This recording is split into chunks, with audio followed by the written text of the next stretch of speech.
जय माता दी। नमस्कार दर्शकों, मैं शिवप्रिया सिंह और आप देख रहे हैं श्रेष्ठ भारत की खास पेशकश। दर्शकों, आज इस कार्यक्रम में हम बात करने वाले हैं नवरात्रि के तीसरे दिन के बारे में। जी हाँ, नवरात्रि शुरू हो चुकी है और आज इस कार्यक्रम में हम बात करने वाले हैं माँ चंद्रघंटा की और उनके बारे में, उनके महत्व के बारे में आज हम विस्तार में जानेंगे। और इन सब विषयों पर चर्चा करने के लिए हमारे साथ स्टूडियो में मौजूद हैं पंडित नरेश नारायण वशिष्ठ जी।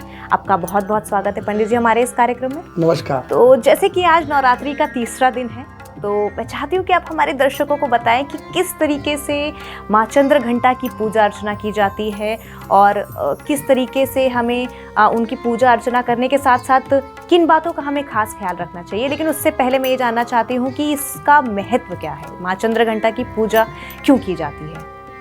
माँ चंद्रघंटा, ये चंद्रघंटा क्यों? उस माँ चंद्रघंटा देवी के तीसरे स्वरूप को कहा जाता है। चंद्रमा के आकार का उनके सर पर मस्तक पर तिलक है और वो हाथ में घंटा लिए हुए है। जब ब्रह्मचारिणी के रूप में उन्होंने शिव को प्राप्त करने के लिए घोर तपस्या करी, तो घोर तपस्या करने पर अचानक एक दिन शिव हिमालय राज के घर पर आ गए साथ, और वो अपने अघोरी रूप में आ गए जो उनका वास्तविक रूप है। उनके साथ उसी प्रकार के उनके गण। तो उनके इस रूप को देखकर उनकी मां मैना देवी वो बेहोश हो गई और चारों तरफ हाहाकार मच गया कि ये क्या है, ये कौन आ गया। अब क्योंकि ब्रह्मचारिणी के रूप में शिव को हर रूप में देखा था, तो उन्होंने उनसे आराधना करी कि आप सुकुमार के रूप में आओ, एक सुंदर रूप ले आओ, एक वो रूप लाओ जो कि हमें स्वीकार्य हो। तो उस वक्त उन्होंने उस रूप को धारण करा और दोबारा आए।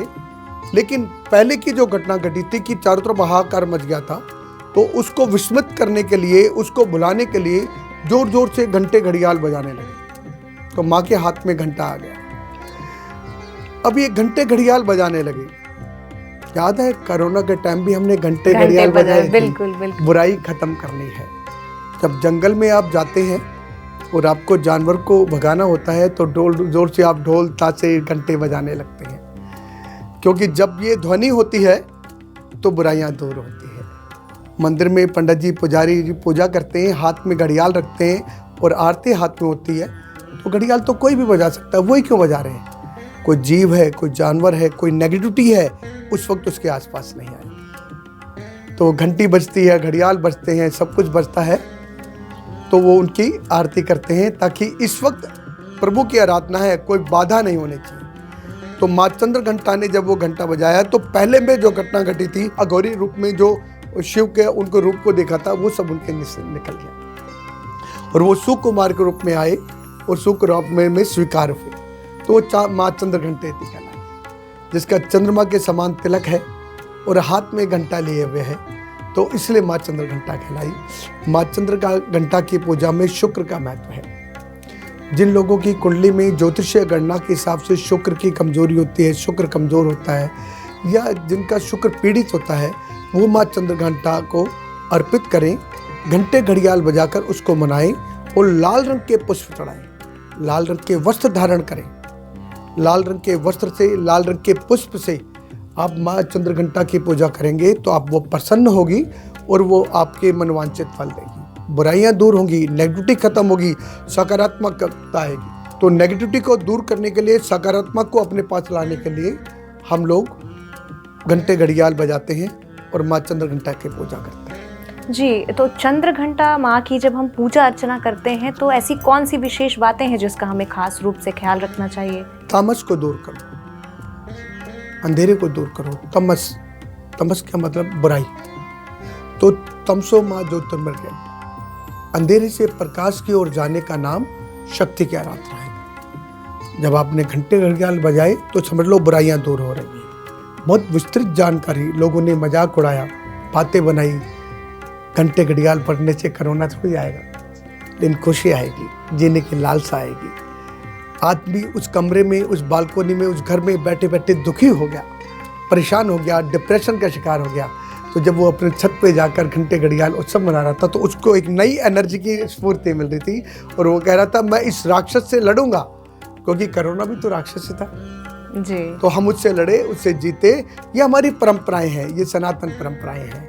हम अपने चिन्ह से, हम अपने प्रतीक से, हम अपने तिलक से, हम अपने पुष्प से, हम अपने मंत्र से, हम अपने घंटे घड़ियाल से, हम अपने जल से, हम अपनी दुर्वा से हम ईश्वर को मनाते हैं। जी, मतलब कहीं ना कहीं हम ये कह सकते हैं कि हमारा जो सनातन धर्म है वो विज्ञान से जुड़ा हुआ है। हाँ बिल्कुल, विज्ञान नहीं है, विशेष ज्ञान है। विशेष ज्ञान है, बिल्कुल। हाँ, विशेष ज्ञान है।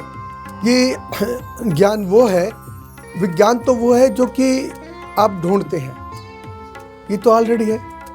तो ये विशेष ज्ञान है।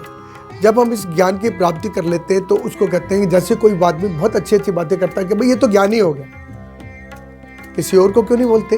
क्योंकि उसने उच्च अवस्था को प्राप्त कर लिया जिस अवस्था में वो बुराई से लड़ सकता है। तो चंद्रघंटेती माँ वो है जिसने एक अघोरी रूप को सुकुमार में बदला, उस नेगेटिविटी को खत्म करा और नई चीज को डेवलप किया। जी, ये माँ चंद्रघंटेती। जी, आपने बहुत ही अच्छी तरीके से हमारे दर्शकों को माँ चंद्रघंटा की महिमा के बारे में बताया। हमारे कार्यक्रम में आने के लिए पंडित जी आपका बहुत बहुत धन्यवाद। नमस्कार। तो दर्शकों, आज के इस कार्यक्रम में हमने बात की माँ चंद्रघंटा की। नवरात्रि के तीसरे दिन हमें किस तरीके से पूजा करना चाहिए, किन बातों का खास ख्याल रखना चाहिए, इसके बारे में हमने पंडित जी से बात की, नरेश नारायण वशिष्ठ जी से बात की हमने। तो अगले कार्यक्रम में हम बात करने वाले हैं नवरात्रि के चौथे दिन किस तरीके से हमें पूजा अर्चना करना चाहिए और किस देवी की पूजा हम चौथे दिन करते हैं। तो हमारे आज के इस कार्यक्रम में बस इतना ही। बाकी के खबरों के लिए देखते रहिए श्रेष्ठ भारत। नमस्कार।